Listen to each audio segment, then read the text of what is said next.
주시는 하나님의 말씀은 사도행전 2장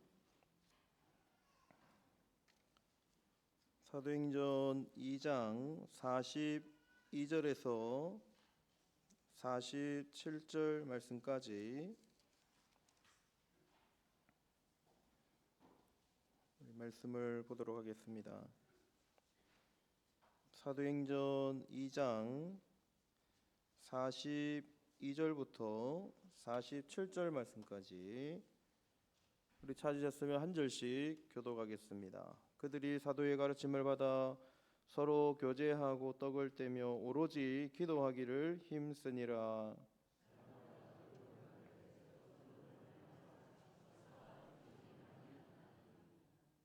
믿는 사람이 다 함께 있어 모든 물건을 서로 통용하고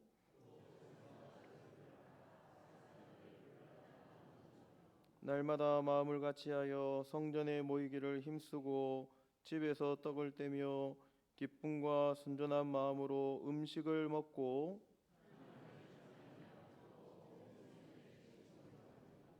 주께서 구원받는 사람을 날마다 더하게 하시니라. 아멘. 할렐루야. 오늘 말씀은 초대교회의 모습입니다. 완벽한 교회의 모습이죠. 특별히 오늘 우리가 추구하는 행복한 초장 예가족이 되기 위한 5가지 기둥에 대해서 우리에게 잘 말씀해 줍니다. 오늘 말씀을 통해서 올해 우리 교회 초장 예가족이 아름다운 초장 예가족이 될 수 있기를 간절히 소원합니다. 우리 말씀을 통해서 우리 한번 5가지 예가족의 모습을 우리 한번 살펴보겠습니다. 첫 번째 우리 5 기둥 위에 세워진 예가족은 42절 말씀에 이 DNA가 담겨 있습니다. 그들이 사도의 가르침을 받아 서로 교제하고 떡을 떼며 오로지 기도하기를 힘쓰니라. 이 한 절 속에 초대교회의 핵심 DNA가 고스란히 담겨 있습니다. 마치 집이 튼튼한 기둥 위에 서 있을 때 그 집이 안전하게 또 건강하게 잘 세워져 갈 수 있듯이 건강한 예가족 공동체도 이 기둥 위에 잘 세워져야 합니다. 오늘 본문의 힘쓰니라라는 이 말씀은 원어로 프로스카르테레온데 한 곳에 계속 머물다 집요하게 매달리다 전념하다라는 뜻을 가집니다. 그러니까 그때 초대교회의 성도들이 이 5가지 이 지표를 힘쓰고 전념하였다라는 뜻입니다. 가끔 뭐 하는 활동이 아니라 그 다음에 뭐 2차적이고 또 3차적인 그런 활동이 아니라 그들의 정체성이자 일상의 호흡이었다는 것이죠. 그래서 이 예가족의 모습을 오늘 우리 초대교회의 모습 속에서 발견하고 올해 우리 초장 예가족이 이와 같은 초대교회의 모습으로 변화되어져 갈 수 있기를 간절히 원하는 것입니다. 첫 번째 우리 초대교회의 모습을 보면 사도의 가르침에 굳게 섰다는 것입니다. 42절 말씀에 보니까 사도의 가르침을 받았다라고 말씀하고 있습니다. 초대교회 성도들은 예수 그리스도의 생생한 증인인 사도들의 가르침에 굳게 서 있었습니다. 오늘 우리에게도 이 사도들의 가르침이 정확하게 계승되어졌습니다. 이 사도들의 가르침이 무엇입니까? 정확무오한 하나님의 말씀, 성경이죠. 그 하나님의 말씀 성경이 오늘 우리에게 전해졌고 또 하나님의 말씀의 사역자들을 통하여서 이 말씀이 계속해서 선포되어지고 있습니다. 우리가 전체 우리 같이 모여서 드리는 이 대그룹 예배를 통하여서 하나님의 말씀이 선포되어지고 있습니다. 자, 그러면 우리 예가족 소그룹 모임은 어떻게 해야 되는가? 선포되어진 이 하나님의 말씀을 함께 탐구하고 우리의 삶에 적용하고 실천하는 토양이 되어야 합니다. 우리가 하나님 말씀을 듣습니다. 그러면 우리가 흩어져서 예가족 모임에서 이 말씀의 심화의 과정이 일어나야 하는 것이죠. 주일 설교를 듣는 개인적인 상태를 넘어서서 예가족 모임에서 오늘 우리에게 주신 말씀이 무엇인가, 이번 주일에 우리에게 주신 말씀이 무엇인가를 함께 나누는 것입니다. 또 이 말씀이 우리 예가족 안의 가정과 직장과 또 우리 그 예가족 간의 관계에서 어떤 의미를 지니고 있는지 예가족 모임에서 나누는 것이죠. 함께 질문을 던지는 것입니다. 현재 저희 교회 예가족 모임이 그렇게 되어 있죠. 제가 주일날 오전 예배 시에 하나님께서 그 주간에 주신 말씀을 선포하게 하시고, 그 다음에 우리 예가족 모임에서 제가 설교한 그 요약 대지를 가지고 말씀을 한 번 더 읽고 묵상하도록 되어 있습니다. 그죠? 그리고 묵상한 다음에 우리 예가족원들이 함께 그 질문에 대해서 나눔의 시간을 가질 수 있도록 우리 예가족 모임이 현재 설계되어 있습니다. 그리고 난 다음에 우리가 해야 할 일은 함께 나눔의 질문을 던지고 함께 고민하고 어떻게 하면 우리가 더 함께 이 일을 할 수 있을 것인가를 고민한 후에 우리가 해야 할 일은 구체적인 실천 방안을 고민하는 것입니다. 어떻게 하면 우리 예가족이, 어떻게 하면 우리 예가족 안에 있는 구성원이 이 말씀대로 한 주간을 살아갈 수 있을까를 고민하는 것이죠. 또 부족한 것이 있다면은 그 말씀 앞에 부족한 부분들이 있다면 서로 격려하고 함께 독려해서 말씀대로 실천하며 살아갈 수 있도록 돕는 것입니다.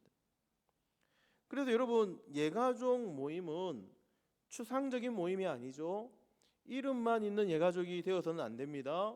예가족 모임은 삶의 구체적인 실천의 모습이 나타나는 모임이 되어야 되는 것입니다. 삶의 구체적인 변화가 나타나야 되는 실험실이 되어야 되는 것이죠. 예가족 모임을 통하여서 우리 혼자서는 홀로 신앙생활을 하기가 어려운 우리의 신앙의 모습이 예가족 공동체를 통하여서 함께 실천하는 신앙의 삶으로 나아가야 하는 것입니다. 또 서로의 성장 과정을 응원하고 지켜봐주고 바라보는 것이죠. 그래서 하나님께서 쓰시기에 합당한 장성한 분량에 이르게 될 때까지 서로가 서로를 격려하고 돕는 것입니다. 그것이 바로 우리 예가족 모임이라는 것입니다. 그래서 예가족 모임의 첫 번째 기둥은 사도의 가르침을 본받아서 사도의 가르침을 묵상하고 함께 나누고, 그리고 그 말씀을 어떻게 하면 실천할 수 있을 것인지를 고민하는 예가족이 되어야 합니다. 두 번째 기둥은 교제입니다. 교제, 코이노니아죠. 서로 교제하고, 여기서 교제는 코이노니아입니다. 이 코이노니아의 뜻은 단순한 모임이나 인사하는 교제가 아닙니다. 함께 참여하고 공동 운명체이고 생명의 교류를 의미합니다. 우리 교회가 그런 생명의 공동체죠. 영적인 교류의 현장이 이루어지는 공동체가 되어져야 됩니다. 그러니까 우리 교회 모임만, 우리가 교회에 모여서 드리는 이 예배만 우리가 영적이고 생명의 공동체가 되어서 되는 것이 아니라 우리 예가족 모임도 공동의 영적인 공동체에 생명의 교류가 일어나는 현장이 되어야 하는 것입니다. 깊은 영적인 교제가 일어나야 하죠. 우리가 그냥 떠들고 장난하고 잡담하고 또 즐거운 시간을 가지는 것도 매우 중요하지만 가장 첫 번째 교제는 영적인 교제가 일어나야 합니다. 서로의 아픔과 서로의 즐거움에 대해서 함께 들어주고 함께 웃고 함께 울고 그 다음에 함께 기도하는 영적 공동체가 되어야 합니다. 또 서로의 또 은사와 장점을 발견해주고 서로의 또 부족한 점들을 채워주는 공동체가 되어야 되죠. 그래서 여러분 우리 예가족 모임을 여러분 보시면은 우리 예가족 모임 우리 교제를 주보에서 보시면은 가장 처음과 또 마지막에 이런 교제 모임을 영적인 교제를 할 수 있는 장들이 마련되어 있습니다. 여러분 우리 예가족 교제 공과를 한번 보십시오. 예, 제일 첫 번째 보시면은 삶 나누기가 되어 있습니다. 삶 나누기. 한 주간 받은 하나님의 은혜에 감사하고 또 감사 제목을 나누고 서로의 기도 응답 받은 것이 있다면 서로 나누는 시간을 가져야 합니다. 여러분 우리 교제라는 것은 그냥 떠들고 놀고 장난치고 이것이 교제가 아니라 이런 영적인 교제가 활발하게 일어나야 한다는 것입니다. 한 주간 받은 하나님의 은혜 또 내가 감사할 제목들을 함께 나누고 그 다음에 서로의 기도 응답 받은 것을 서로 나누는 거죠. 그래서 예가족장이 요 예가족 공과를 딱 보시고 우리 예가족이 모이면 먼저 기도를 딱 하시고 삶 나누기부터 하는 겁니다. 근데 시간도 좀 제한을 하셔야 돼요. 너무 오래 또 나누시면 안 되니까 한 사람당 한 3분 정도 이렇게 하셔가지고 우리 예가족원들이 다 같이 모여서 기도 제목을 나누는 겁니다. 응답 받은 것도 나누고 은혜 받은 것도 나누고 감사한 것도 나누고 이번 주간에 하나님께서 나에게 어떻게 역사하셨는지를 함께 나누는 시간을 가장 먼저 가지시는 거예요. 자, 그렇게 서로 나눔의 시간을 가진 이후에 찬양하고 말씀 읽기로 넘어가는 것입니다. 정서적인 교제도 함께 일어나야 되죠. 서로의 아픔과 기쁨을 함께 나누는 겁니다. 삶의 기쁨과 슬픔을 나누고 고민과 소망을 나누어야 합니다. 또 말로만 교제하는 것이 아니라 실질적인 교제가 일어나야 하죠. 그래서 제가 우리 예가족, 초장 예가족, 우리 사역자 모임에 항상 그런 말씀을 합니다. 우리 예가족장님들이 먼저 좀 헌신하셔야 된다. 그래서 물질도 나누고 음식도 나누고 또 실천적인 교제를 위해서 자신의 것을 베풀고 그래서 함께 나눔의 시간을 가지셔야 된다는 거예요. 또 형편이 되면 우리 또 한 번씩 돌아가면서 서로 나눔의 시간을 하셔도 좋겠습니다. 그래서 이런 교제가 일어나야 한다는 것이죠. 그래서 올해 우리가 지금 이제 점심을 먹고 난 다음에 오후 예배 우리 호산나 찬양대도 좀 이제 좀 잠시 멈추고 그래서 1시부터 해서 우리 3시까지 시간을 좀 충분히 이제 만들어 드리는 거예요. 그래서 점심을 먹고 나면 1시 정도 되니까 한 2시나 2시 반까지 충분한 교제 모임을 할 수 있도록 장을 마련해 드리려고 합니다. 그동안에는 점심을 먹고 난 다음에 너무 바쁘셨다고 해요. 그래서 모임을 가지기가 너무 힘들었다 그렇게 말씀을 하시더라고요. 그래서 점심을 먹고 난 다음에 또 점심을 같이 먹으면서도 괜찮습니다. 같이 점심을 먹고 교제의 시간을 가지는 겁니다. 교제의 시간을 가지고 예가족 모임을 가지는 겁니다. 그리고 마치고 난 다음에 식사를 마치고 난 다음에 또 3-3-5에 모여서 자신의 예가족 모임 장소를 정해드리려고 해요. 그래서 그 예가족 지정된 모임 장소에 가셔가지고 집에서 혹시 이제 간식 같은 거 있으면은 또 가져오셔도 되겠습니다. 그리고 우리 또 예가족장에 좀 섬기셔도 되겠습니다. 가지고 오셔가지고 3-3-5 나누어서 그것을 먹고 교제하는 그런 이제 실질적인 교제의 시간이 일어나야 된다는 것이죠. 어떤 교회에서 한 그 이제 구역에 우리는 예가족인데 그 구역 안에 중증 장애를 가진 부부가 있었다는 것입니다. 근데 이 중증 장애는 여러분 아시다시피 시간 24시간 붙어 있어야 되죠. 그러니까 개인의 시간이 없는 거예요. 그러니까 다른 예가족원들이 돌아가면서 그 아이를 같이 돌봐주고 또 필요한 경우에 의료비도 또 지원해주고 그래서 그 부부가 주말이 되면 좀 쉴 수 있도록 주일에 교회 오면 좀 쉴 수 있도록 아니면 또 토요일에 쉴 수 있는 시간들을 마련해 주었다는 것입니다. 근데 이 부부가 신앙이 연약한 부부였는데 어느 날 그런 고백을 하더라는 거예요. 눈물을 흘리면서 우리는 하나님께 버림받은 줄 알았는데 이 예가족 모임을 통해서 이 영적인 교제를 통해서 하나님께서 우리 가정을 포기하지 않으셨음을 깨닫게 되었습니다 라고 고백하였다는 것입니다. 그래서 여러분, 이 코이노니아는 이런 영적인 또 물질적인 실제적인 교제가 일어나야 되는 것이죠. 코이노니아는 아름다운 느낌만이 코이노니아가 아니죠. 그냥 뭐 즐겁고 또 기쁜 그런 모임만이 코이노니아가 아닙니다. 때로는 불편하기도 하고 때로는 불편한 헌신이 있어야 진정한 영적인 교제가 일어나는 것입니다. 헌신이 있어야 된다는 거예요. 다른 사람의 아픔을 내 아픔처럼 아파하고 다른 사람의 짐을 내 짐처럼 지는 것이 진정한 예가족 공동체의 모습이 되어야 한다는 것입니다. 그래서 우리 예가족원들을 여러분 진심으로 사랑하셔서 이런 영적인 교제가 활발하게 일어날 수 있는 올 우리 한 해 예가족 공동체가 되기를 간절히 소망합니다. 세 번째 기둥은 떡을 떼는 밥상 공동체가 되어야 된다는 것입니다. 오늘 초대교회는 떡을 떼었다는 거예요.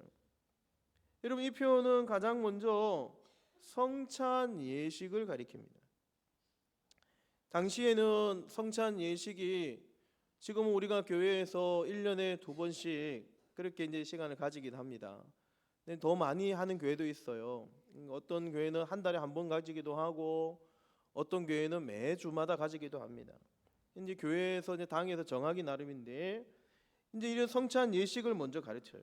그러니까 이 예가족 공동체에서 성찬 예식이 일어난 것입니다. 또 더 넓게는 식사의 교제까지 포함하는 것입니다. 같이 밥을 먹어야 된다는 거예요. 우리 예가족 공동체가 같이 식사를 해야 된다는 거예요. 우리 예수님께서도 늘 자신을 따라다니는 제자들과 식사를 같이 하지 않았습니까? 죄인과 또 세리들과 함께 밥을 먹는 것을 즐거워하셨습니다. 그래서 우리 예가족 공동체가 하나 되어지고 또 끈끈한 사랑으로 하나 되어지기 위해서는 식사를 하셔야 된다는 거예요. 밥을 나눠 먹어야 된다는 것입니다. 제가 올해 우리 교회의 실천적인 목표로 4번의 교제 시간을 드리지 않았습니까?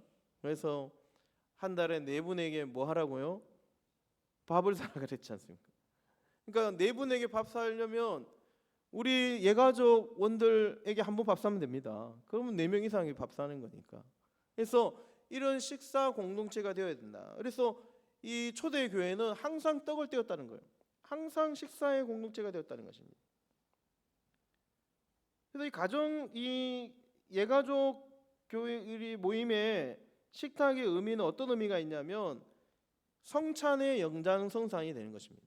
예수님의 살과 피를 먹고 마시는 그 성찬의 연장선상이 되는 거예요. 아주 고귀하고 거룩한 시간이라는 거, 함께 떡을 떼고 식사하는 그 시간이 거룩하고 영적인 시간이라는 것입니다. 또 이 식탁의 교제는 평등의 공간이죠. 같이 밥을 먹는 데에는 지위 고하가 없죠. 직분의 우리 차이도 없습니다. 함께 밥을 같이 나누면서 대화하고 지위와 신분을 무너뜨리고 평등한 교제의 시간이 되는 것입니다. 친밀함의 장소죠. 밥을 먹게 되면 마음이 열립니다. 마음이 열려요.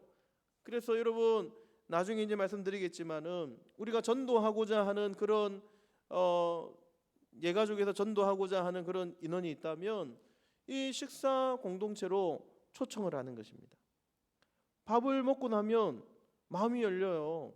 여러분 공짜 밥 좋아하십니까? 안 좋아하십니까? 공짜 밥 좋아하죠. 우리가 전도하려고 하는 분들 예가족 모임으로 여러분 초청하시는 거예요. 제 생각에는 세 번째 주에는 교회에서 기간 올리회를 가지니까 세 번째 주에는 가정에서 좀 모이시면 좋겠는데 제가 몇 년 동안 캠페인을 해보니까는 잘 안 모이시더라고요. 그래서 여러분 세 번째 주에는 가능하면 가정에서 좀 모이면 좋겠습니다. 그래서 첫째 주, 둘째 주, 넷째 주, 다섯째 주에는 교회에서 모이시고 셋째 주에는 가정에서 모이시고, 가정에서 잘 모임을 가지고 계시는 분들 계속 하시면 돼요. 이 가족은 계속 하시면 됩니다. 어쨌든 그 예가족 모임에서, 가정 모임에서 식사를 하시라는 것입니다. 어떤 소그룹 모임의 지도자는 이런 증언을 했습니다. 우리 모임에서 가장 의미 있는 대화들은 식사 시간에 나옵니다. 예. 말씀을 전하는 시간도 있고 찬송하는 시간도 있고 영적인 나눔의 시간도 있는데, 가장 의미 있고 또 삶의 깊이 있는 대화들은 어디에서 나오느냐? 함께 식사할 때 나온다는 것입니다. 함께 식사할 때. 형식적인 모임의 시간보다 식탁에서 더 진실한 고백과 나눔이 이루어진다는 것입니다. 예수님의 사역에서 중요한 교훈과 기적의 많은 부분이 식탁에서 이루어졌습니다. 오병이어의 기적, 삭개오의 구원, 베다니에서 마리아의 기름 부음, 최후의 만찬, 여러분 다 식탁과 관련이 있는 거예요. 식탁에서 나눔을 나누는 것과 관련이 있다는 것입니다. 우리 예가족의 식탁도 그런 거룩한 영적인 교제의 시간이 되어야 됩니다. 그래서 여러분, 주일 예배를 드린 후에 식사 시간을 예가족이 함께 하시면 좋겠습니다. 가능하면 예가족이 식사 시간부터 같이 우리 국수하고 식사를 받아가지고 식사를 하시고, 그 다음에 한 2시까지 모임을 가지시는 거예요. 식사를 하시고 모임을 가지시면 좋겠습니다. 편하게 우리가 식탁의 교제를 나눌 때 더 친밀한 우리 공동체, 예가족이 될 수 있음을 기억하시고 식탁의 교제에 함께해 주시기를 바랍니다. 네 번째는 기도에 힘쓰는 공동체가 되어야 한다는 것입니다. 오늘 말씀해 보니까 기도하기를 전혀 힘쓰니라. 서로 중보해주고 기도하는 공동체가 되어질 때 영적인 교제가 활발하게 일어나고 영적인 예가족이 되어지는 것입니다. 초대교회는 항상 기도하는 것을 힘썼어요. 모여서 기도하는 것을 매우 중요하게 여겼습니다. 개인 기도뿐만 아니라 모여서 기도하는 것을 늘 강조했습니다. 사도 바울도 늘 모임에서 자신을 위해서 중보해달라고 중보 기도에 요청을 하지 않았습니까? 그러니까 여러분, 우리가 예가족 모임 할 때 같이 기도해야 돼요. 그래서 여러분, 예가족 공과를 보시면은 삶 나누기 할 때 기도 응답도 나누지만 이제 기도의 제목도 나누지 않겠습니까? 그렇게 하고 난 다음에 제일 마지막에 가셔서 합심 기도할 때 오늘 말씀의 나눔의 제목을 가지고 기도하시고, 예가족원들의 기도 제목을 가지고, 우리 예가족원들의 아주 긴급한 기도의 제목을 가지고 합심해서 기도하시는 거예요. 그리고 예가족에게 담당되어진 국내외 선교사님들을 위해서 기도하는 시간을 가지는 것입니다. 그래서 우리 예가족 모임 할 때 이 순서를 정확하게 지키셔서 그렇게 해 주시면 좋겠습니다. 자, 구체적인 기도를 나눠야 된다는 것입니다. 추상적인 기도가 아니라 구체적인 상황을 서로 나누고 함께 기도해야 되는 것입니다. 문제가 발생했을 때, 우리 예가족 안에 문제가 발생했을 때, 병원에 입원하셨다든지 아프시다든지 특별한 상황이 있을 때는 긴급한 문자로 나누는 거죠. 긴급한 문자로 나누고 즉시 기도할 수 있도록 배려를 하는 것입니다. 또 우리가 지속적으로 기도할 수 있습니다. 우리 예가족 모임은 여러분 인원이 그렇게 많지 않잖아요. 그러니까 늘 기도하시는 거예요. 우리 예가족원들의 기도 제목을 가지고 늘 기도하셔야 됩니다. 어떤 소그룹 모임 지도자의 간증입니다. 어떤 소그룹에서 실직 상태에 있는 한 청년을 위해서 40일간 기도하기로 결정을 했습니다. 예가족 모임에서. 그래가지고 매일 아침 6시에 이 기도 시간을 정해놓고 서로 전화로 또 문자로 이제 기도 시간을 알리고 기도하는 시간을 가졌다는 거예요. 40일째 되는 날 그 청년은 뜻밖의 좋은 직장의 제의를 받았다는 것입니다. 그 청년은 이렇게 고백했습니다. 자기가 직장에 취업하는 것이 성공한 것보다 더 기쁜 것이 있었다는 거예요. 이게 뭐냐면 내가 우리 예가족 공동체에서 나를 이만큼 사랑해 주는구나, 나를 이만큼 사랑하는구나를 깨닫게 되었다는 것입니다. 기도는 우리의 필요만을 채우는 주문이 아니라 하나님과의 관계의 교제의 시간이자 우리 예가족 공동체가 서로 영적인 교제를 할 수 있는 시간이 되는 것입니다. 그래서 예가족 공동체의 기도는 하나님 앞에 깨어 있는 기도가 되는 것이죠. 서로의 실제적인 기도의 제목을 가지고 함께 기도하니 늘 영적으로 민감하게 깨어 있는 것입니다. 우리가 혼자서 기도하려고 하면 기도가 잘 되지 않을 때가 많잖아요.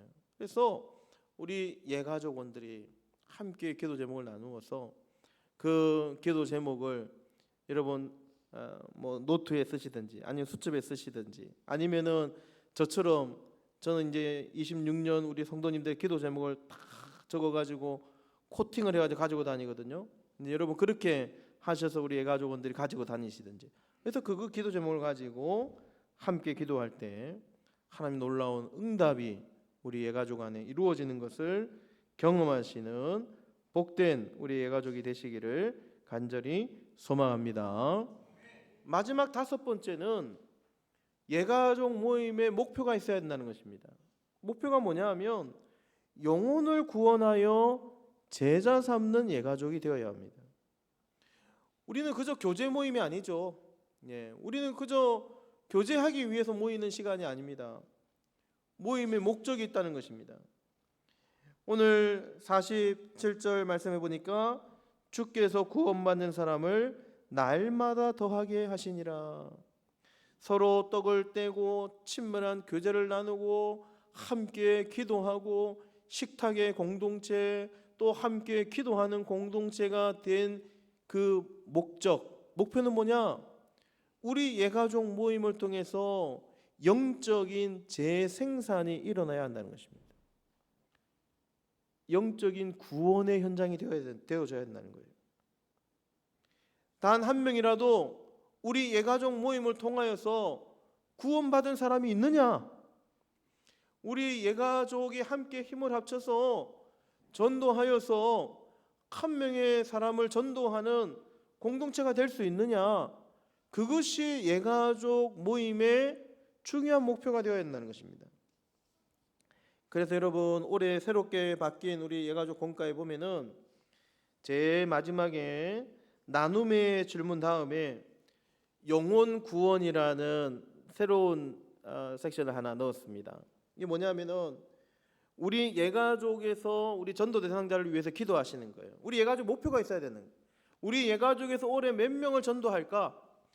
각자의 우리 전도 대상자들을 서로 나누고 나는 누구를 전도하겠다. 그래서 예가족 모임의 전도 대상자를 취합을 하는 거예요. 그래서 이번에는 어떤 사람을 위해서 기도하고 어떤 사람을 초청하고 그 사람을 위해서 우리 예가족이 어떻게 구원의 활동을 할 것인지, 어떤 구원의 계획을 가지고 그분들에게 접촉을 할 것인지를 나누는 거예요. 여러분 요새 길거리에서 노방전도하는 것이 쉬운 일입니까? 참 쉬운 일이 아니죠. 우리 고구마 전도대가 매주 목요일마다 나아가서 노방전도를 하지만 참 쉽지 않은 일이에요. 요즘 사람들은 물티슈 같은 거는 거들떠도 안 봐요. 아무리 좋은 거 갖다 줘도 땅에 버리고 갑니다. 근데 우리 예가족에서 관계가 맺어져 있는 우리 예가족에서 우리 전도 대상자들을 초청을 하면 실질적인 전도가 이루어질 수 있습니다. 그래서 여러분 올해 새롭게 바뀐 우리 예가족 모임의 목표를 하나 정하시면 좋겠어요. 올해 우리 예가족에서 몇 명을 구원할까? 몇 명에게 우리가 몇 명의 전도 대상자를 나누고 몇 명을 전도해서 우리 예가족 안에서 이런 영적인 구원의 역사가 일어날까? 우리가 이제 나눔을 하는 거예요.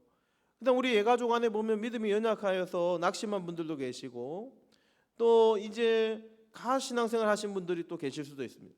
그런 분들을 우리 예가족 안에서 어떻게 영적으로 도와서 영적으로 자립할 수 있도록 돕는지, 또 신앙생활 어떻게 하면 도울 수 있는지를 우리 예가족 안에서 함께 나누는 것입니다. 어느 날 어떤 사람이, 요즘 우리 내비게이션이 있어야 여행을 하지 않습니까? 근데 이 내비게이션 없이, 휴대폰도 없이 여행을 떠났다는 거예요. 가는 길에 풍경도 좋았습니다. 바다도 보이고 산도 보이고 맛집도 많았습니다. 근데 문제가 한 가지 있었어요. 어떤 문제가 있었느냐? 도착지가 어딘지를 몰랐다는 거예요. 어디에 도착해야 되는지를 몰랐다는 거예요. 결국 하루 해가 질 때쯤 되어서 울상이 되어서 이런 고백을 했다는 것입니다. 오늘 하루 너무 즐거웠는데 산도 보고 바다도 보고 들도 보고 짐승도 보고 너무나 즐거운 하루였는데 내가 어디를 향해 가고 있었는지 몰랐구나 하고 울면서 후회했다는 것입니다. 여러분, 이 모습이 우리의 신앙생활의 모습은 아닐까요? 예배도 드리고 예가족 모임도 드립니다. 사람들과의 교제도 매우 활발하게 잘 하고 있습니다. 그런데 진짜 목적을 잃어버리고 있지는 않는지, 주님께서 우리에게 맡기신 목표가 있었는데 그 목표를 잃어버리고 있는 성도가 아닌지 생각해 봐야 된다는 것입니다. 주님께서 우리에게 영혼을 구원하여 제자 삼으라는 목표를 주시지 않았습니까? 우리 개인에게도 주셨어요. 우리 개인도 이 목표를 이루어야 하는 것입니다. 또 우리 예가족 모임도 이 목표를 가져야 한다는 것입니다. 우리 예가족 모임이 그저 모이면 즐겁고 기쁨이 넘치고 감사가 넘치고 교제만 활발한 예가족 공동체가 될 것이 아니라 목표가 있어야 한다는 거예요. 어떤 목표를 가지고 우리 예가족 모임이 모여야 될지 생각해 보아야 한다는 것입니다. 올해 목표를 정하셔야 돼요. 주님께서 우리를 영혼을 구원하여 제자 삼는 이 목표, 이 사명을 우리에게 주셨는데 나는 몇 명을 여러분 구원하여서 제자를 삼을지, 또 우리 예가족 공동체는 몇 분을 초청해서 여러분 구원의 길로 인도할지를 목표를 세워야 한다는 것입니다. 오늘 사도행전 2장에 나오는 초대 교회는 행복하였습니다. 기쁨이 넘쳤습니다. 감사가 넘쳤습니다. 즐거움이 넘쳤습니다. 서로 모여서 기도해주는 영적인 교제가 친밀하게 일어나는 아름다운 공동체였습니다. 동시에 행복한 공동체가 되어지니 영혼 구원에도 앞장선 예가족 모임이 되었다는 것입니다. 영혼 구원이라는 목적이 분명하였다는 것입니다. 그래서 여러분, 앞에 말씀드린 네 가지의 기둥은 다섯 번째 말씀드린 이 다섯 번째 기둥으로 합쳐지는 거예요. 서로 떡을 떼고 교제하고 함께 기도하고 식탁의 공동체를 나누고 한 이런 시간들이 한 가지 목표를 향해서 달려가야 한다는 것입니다. 어떤 목표냐? 영혼 구원이라는 목표를 향하여 달려가야 한다는 것입니다. 영혼을 구원하여 제자 삼는 예수님의 사명, 그 사명을 기억하는 이 가족이 되어야 된다는 것입니다. 한번 따라하겠습니다. 영혼을 구원하여 제자 삼는 예가족이 되자. 우리 교회 예가족의 목표가 되어야 됩니다. 우리 예가족에서 몇 명을 구원할 수 있을까? 여러분, 이제 우리가 이제 2월 달부터 구체적으로 이 모임을 이렇게 가지려고 합니다. 그때 우리 예가족 공동체에서 목표를 정하십시오. 예. 개인적으로도 우리 몇 명을 전도할지 목표를 가지셨겠지만 예가족에서 목표를 정하십시오. 우리 예가족에서 올해 10명을 전도할 것이다. 아니면 3명을 전도할 것이다. 그래서 모임 때마다 이러고 초청 대상자들을 위해서 기도하고, 모임 때마다 어떻게 하면 그분을 우리 예가족 공동체로 초청해서 함께 식탁의 교제를 가질 것인가 나누시고 전도 계획을 짜는 거예요. 예, 나눔의 시간 할 때 전도 계획도 같이 짜시는 겁니다. 목표가 있어야 우리 예가족 공동체가 살아납니다. 영혼을 살려야 우리 예가족 공동체가 살아날 수 있어요. 제가 몇 해 동안 우리 예가족 모임의 활성화를 위해서 이 방법도 해보고 저 방법도 해봤습니다. 잘 안 돼요. 우리 장로님들하고 당회에서 오랜 시간 토론했습니다. 올해는 우리 예가족 모임 활성화를 위해서 1년 동안 연구를 하기로 했습니다. 연구를 하기로 하고 제가 고민해보고 생각해보니까 우리 예가족 모임이 가장 기본으로 돌아가야 되겠다 싶은 생각이 듭니다. 가장 기본이 뭡니까? 초대교회 모습이죠. 초대교회 모습으로 돌아가셔야 돼요. 떡을 떼고 모이면 같이 기도하고 흩어지면 전도하고, 그래서 흩어져서 전도의 목표를 가지고 어떻게 하면 우리 예가족에서 구원의 역사가 일어날 수 있을까를 고민해 보는 겁니다. 그렇게 할 때 올해 우리 예가족이 풍성해지고 또 행복과 기쁨이 넘치고 즐거움의 공동체, 사랑의 공동체, 영혼을 살리는 행복한 공동체가 꼭 되실 수 있는 복된 믿음의 우리 소장 예가족이 되시기를 주님의 이름으로 간절히 소망합니다. 다섯 번째, 기둥을 향하여 달려가야 된다. 영혼을 구원해야 되는 목표가 있어야 된다. 우리끼리만 만족하는데 있지 않다는 것을 꼭 기억하시기를 바랍니다. 말씀을 마치고자 합니다. 여러분, 이 다섯 가지 기둥은 서로 떼어서 생각할 수가 없습니다. 한 가지로, 여러분, 하나로 유기적으로 돌아갈 때 우리 초장 예가족이 행복한 공동체가 되어지고 살아있는 공동체가 되어지고 세포가 살아 움직이는 그런 공동체가 되어질 수 있습니다. 그래서 선포되어지는 하나님 말씀에 민감하게 깨어서 반응하고 서로 나눔이 있고 또 실천하고 또 서로가 서로의 기도의 제목을 가지고 함께 기도하고 영적인 교제가 일어나야 되고, 반드시 떡을 떼어야 됩니다. 식탁의 공동체, 떡을 떼고 함께 서로 마시고 먹고 나눔의 시간이 있어야 되겠고, 최종 목표인 영혼 구원을 향하여서 영혼을 구원하여 제자를 삼는 우리 초장 예가족 공동체가 꼭 되시기를 주님의 이름으로 간절히 축원합니다.